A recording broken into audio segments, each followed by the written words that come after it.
Detective Sheila and Jack Mona Lisa murder.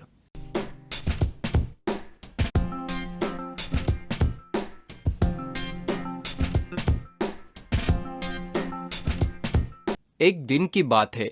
Mona Lisa अपने दोस्तों के साथ समंदर के बीच में शिप के अंदर पार्टी बना रही थी।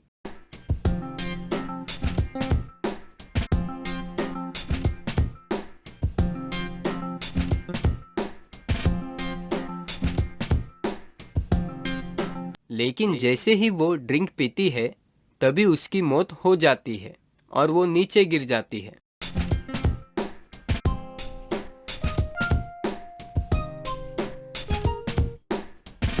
फिर शेला और जैक मर्डर की जांच करने के लिए वहां पहुंचते हैं। जैक, इस डेड बॉडी को देखकर हम बता नहीं सकते कि मौत कैसे हुई है। हमें इसे जांच के लिए लैब भेजना होगा। ठीक है, मैं अभी एम्बुलेंस वालों को कॉल करके डेड बॉडी को ले जाने के लिए कहता हूँ। फिर जैक एम्बुलेंस वालों को कॉल लगाता है।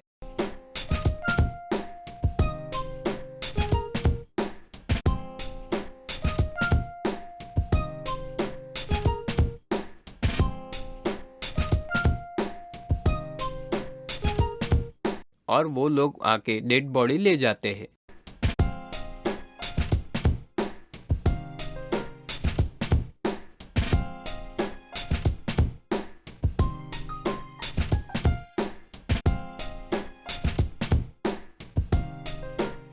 फिर शेला और जैक मोनालिसा के दोस्तों से सवाल पूछते हैं।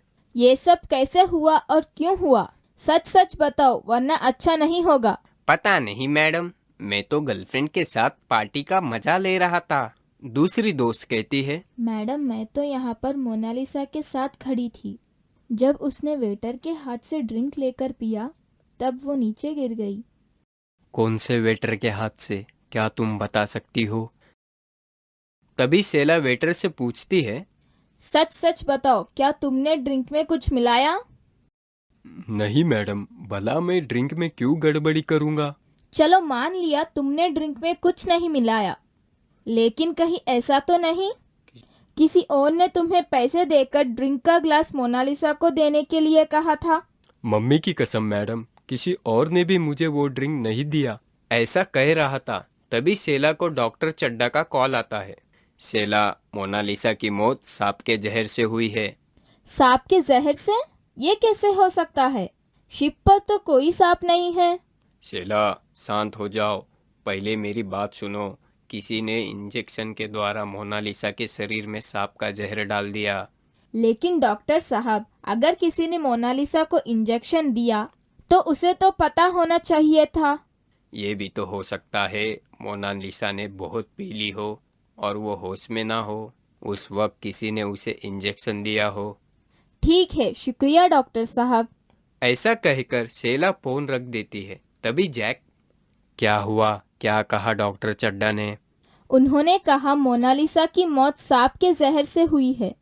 तभी जैक मोनालिसा की फ्रेंड से पूछता है, पूजा, क्या तुम मुझे मोनालिसा का कमरा दिखा सकती हो जहां वो ठहरी हुई थी?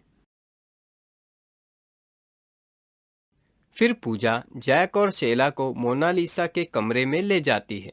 वाह, क्या शानदार कमरा है, क्यों पूजा, है ना?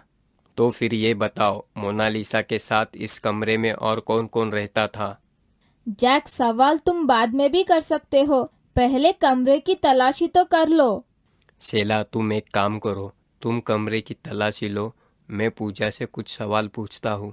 ठीक है, जो तुम्हारे दिल में आए वो करो। ऐसा कहकर शेला कमरे की तलाशी लेने लगती है। हाँ तो पूजा, मैं ये पूछ रहा था, इस कमरे में और कौन कौन रहता था? सर, इस कमरे में तो मोनालिसा अकेले ही रहती थी। पूजा, तुम्हारी ये अदाओं को देखकर मुझे लगता है तुम मुझसे झूठ बोल रही हो। नहीं सर, मैं सच कह रही हूँ। मोनालिसा के अलावा इस रूम में और कोई नहीं रहता था।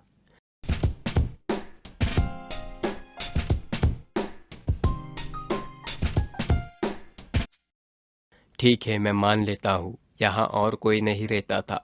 फिर ये अलग अलग नंबर की सैंडल किसकी है? सर, ये मेरी नई सैंडल है जो मोनालिसा ने मुझसे पहनने के लिए मांगी थी। चलो अच्छा है, आपने ये बता तो दिया कि ये सैंडल आपकी है। ठीक है, अभी आप इस कमरे से बाहर जा सकती हो, बाकी की जांच हम दोनों कर लेंगे। फिर पूजा रूम से बाहर चली जाती है।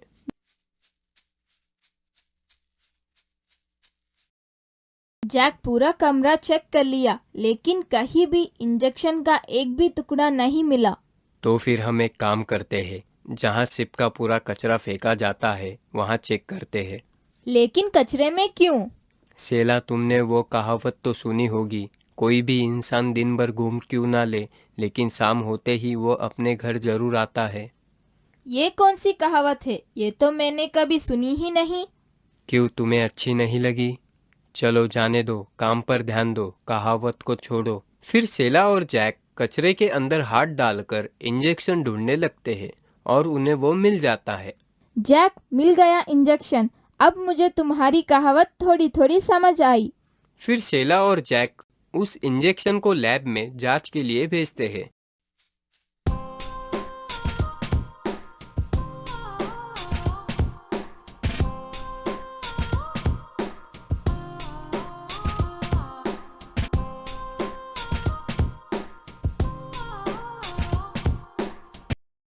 तभी डॉक्टर चड्डा फोन करके बताते हैं,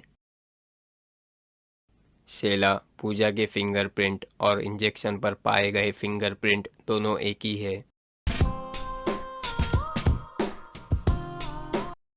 डॉक्टर चड्डा के ऐसा कहते ही उसी समय लेडीज पुलिस आकर पूजा को पकड़कर जेल में ले जाती है और केस सॉल्व हो जाता है।